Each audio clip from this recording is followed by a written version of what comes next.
Alors dites-moi monsieur, qu'est-ce que vous faites dans la vie?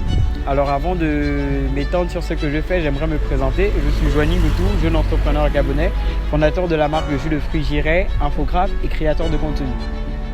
D'accord monsieur Joanie, dites-moi, qu'est-ce qui vous a inspiré à créer cette marque de jus? Alors j'ai créé la marque de jus de fruits maintenant il y a 3 ans et c'était dans le but de pallier à la santé, aux problèmes de santé que rencontrent les consommateurs. J'ai remarqué qu'il y avait un besoin en ce qui concernait la boisson. On veut bien consommer, mais il faut consommer local et il faut consommer sain. C'est pourquoi la marque de jus de fruits Jiret vient pour faciliter la bonne consommation des plus jeunes et des plus vieux. D'accord. Et j'ai une question. Et comment vous pouvez nous expliquer vos difficultés que vous avez déjà rencontrées? Alors, en tant que jeune, surtout entrepreneur ici au Gabon, il y a plusieurs difficultés. Déjà, se lancer dans l'entrepreneuriat, c'est pas facile. Il faut avoir de l'audace. Et souvent, c'est au niveau des stocks parce qu'ici au Gabon, c'est compliqué de se ravitailler en ce qui concerne les emballages. Mais également, le fait d'être jeune aussi peut être un atout et un handicap aussi dans certains secteurs. D'accord. On se plaint toujours que les produits locaux coûtent vraiment cher par rapport aux produits importés dans le pays. Et vous, à votre niveau, comment vous pouvez pallier à cela?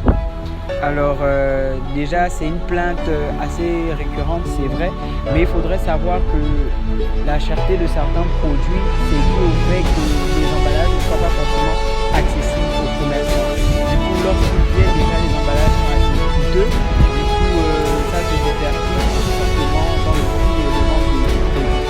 Donc pour pallier à cela, je pense qu'il faudrait mettre en place une chaîne d'approvisionnement qui permettra aux entrepreneurs de pouvoir réduire non seulement leur coût de production, leur coût d'achat, mais aussi leur coût de vente. D'accord. Et j'aimerais savoir, jusqu'à aujourd'hui, à combien s'élève le montant de votre bénéfice le plus haut? Alors je ne peux pas dire exactement parce que je suis qu'au début et j'estime que je n'ai pas encore atteint mes objectifs, donc je ne pourrais malheureusement pas me prononcer sur cette question. D'accord. Mais on peut déjà avoir un échantillon par exemple sur un bénéfice que vous avez eu après un événement, parce que vous participez souvent à des événements. Alors je peux dire de 100, 200 000. Bon, monsieur Joanie, sur ce j'aimerais savoir quel est le conseil que vous donnerez à un jeune frère gabonais comme vous qui veut se lancer dans l'entrepreneuriat mais qui n'arrive pas par exemple? Alors comme il faut rappeler de dire, l'entrepreneuriat c'est le fait d'entreprendre, le fait de prendre une décision, le fait de prendre une initiative et de la commercialiser. Donc à vous tous qui hésitez encore à vous lancer, j'aimerais vous dire que c'est le moment. Il n'y a pas de bon moment, c'est nous qui créons notre bon moment. Et aujourd'hui, on dit il n'y a plus de place à la concurrence. Nous devons créer des entreprises afin de créer aussi des emplois. Donc avec ce que vous avez dans les mains, n'attendez pas qu'on vous donne tout. Si c'est 100 francs, si c'est 1000 francs, si c'est 5 euros, vous pouvez déjà lancer une activité et plus tard avoir des bénéfices de cela.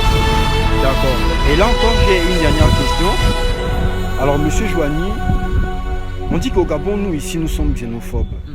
Et les gens ont le pressentiment que c'est à cause du milieu, enfin le marché. Et comment vous pouvez expliquer cela? Qu'est-ce qu'il y a derrière cette idée de xénophobie pour les Gabonais? Alors déjà, moi je ne pense pas que l'on soit xénophobe ici au Gabon. Je pense plutôt que les Gabonais prennent conscience, on veut se réveiller, on veut prendre en main certains secteurs d'activité qui ont été pendant longtemps gérés par des étrangers. On ne dit pas que les étrangers ne doivent pas travailler ou ne doivent pas vendre ou commercialiser leurs produits. On dit juste que s'il doit y avoir des personnes en avant, ça doit d'abord être les Gabonais. C'est cette petite confusion-là qu'il faudrait un peu mettre en lumière et se dire vraiment que l'entrepreneuriat, c'est pour les Gabonais, c'est pour tout le monde, mais les Gabonais doivent se battre et s'imposer dans ce milieu. D'accord, merci. Et je pense que ce sera bon pour aujourd'hui. Voilà, essaie de couper là-bas.